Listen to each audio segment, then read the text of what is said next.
యేసుక్రీస్తు నామములో మీకు సమాధానం కలుగునుగాక. షలోమ్. 30వ కీర్తన 8వ వచనం. యెహోవా నీకే మొరపెట్టి తిని. దేవుని నామానికి స్తోత్రం కలుగునుగాక.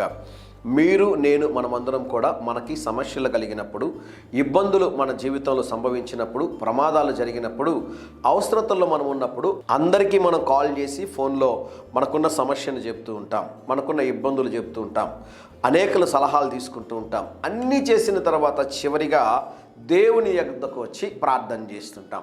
వారిలో కొంతమంది ఎలా ప్రార్థన చేస్తారు? ఆత్మలో, ప్రార్థనలో, విశ్వాస జీవితంలో బలంగా ఉన్నవారు, ప్రభువా నన్ను క్షమించండి, ఈ సమయంలో నీ సన్నిధానంలోనికి వస్తున్నాను, మీరు సహాయం చేయగలరు, మీరు సహాయం చేస్తారని నేను ఎదురు చూస్తున్నాను, కృపతో జ్ఞాపకం చేసుకోండి అని ప్రార్థన చేస్తారు. ఏదో ప్రతిరోజు కూడా నామకార్థపు ప్రార్థనలు చేసేవారు డైలీ చదవాలనే ఉద్దేశంతో బైబిల్లో ఒక అధ్యాయం చదివేటటువంటి వారి ఆత్మీయ స్థితి ఎలా ఉంటుందంటే, నాకెందుకు ఈ సమస్యని ఇచ్చారు, నాకే ఎందుకు ఈ ఇబ్బందిని ఇచ్చారు, నాకే ఎందుకు ఈ కష్టం, ఇటువంటి మాటలు ఎవరు మాట్లాడతారు అంటే, వారు కేవలము ప్రార్థన చేయాలి అని చేస్తారు అంతే.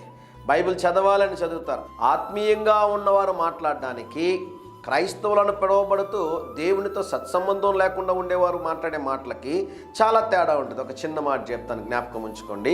మరియ యేసు పాదముల యొద్ద చెంత చేరి వాక్యము వినుచుండెను, మార్త లోకపు పనులు చేయుచుండెను. కనుక మార్త గురించి మీరు బైబిల్లో చదివితే వివరించడానికి సమయం లేదు, కానీ మార్త ఏ విధంగా స్పందిస్తుందో, మరియ ఏ విధంగా స్పందిస్తుందో, ఎలా మాట్లాడతారో లాజరు చనిపోయినప్పుడు మనం చక్కగా గమనించగలం. కనుక ఈ ఉదయకాల సమయంలో దేవుని సేవకుడిగా మీకు ఒక మనవి చేస్తున్నాను. భక్తుడు ఇక్కడ అంటున్నాడు, యెహోవా నీకే మొరపెట్టి తిని. ఏ సమస్య వచ్చినా, ఏ ఇబ్బంది వచ్చినా, ఏ అవసరతను వచ్చినా ముందు మీరు చేయవలసిన కార్యం ఏంటి అంటే, దేవుని సన్నిధిలో ఉంచండి. ముందు దేవునికి చెప్పండి, దేవుని సహాయం కోరుకోండి. ఆ తర్వాత మీరు వీలైతే చంద్రబాబు నాయుడు గారు చెప్పండి, మీకు ఇంకా అవకాశం ఉంటే మోడీ గారితో కూడా చెప్పండి. కానీ ముందు మటుకు యేసయ్య దగ్గర తీసుకొని రండి. యేసయ్య ఒక అద్భుత కార్యం చేస్తాడు. ధైర్యంగా ఈ దినాన్ని ఎదుర్కోండి. దేవుని సన్నిధి మీకు తోడుగా వచ్చునుగాక. ప్రియ పరలోకపు తండ్రి, ఈ ఉదయకాల సమయంలో మా ప్రియులు తలపెట్టుచున్న ప్రతి కార్యంలో జయమును అనుగ్రహించమని, అన్ని వేళలా మీపై ఆధారపడే కృప దయచేయమని యేసు నామములో ప్రార్థిస్తున్నాము తండ్రి.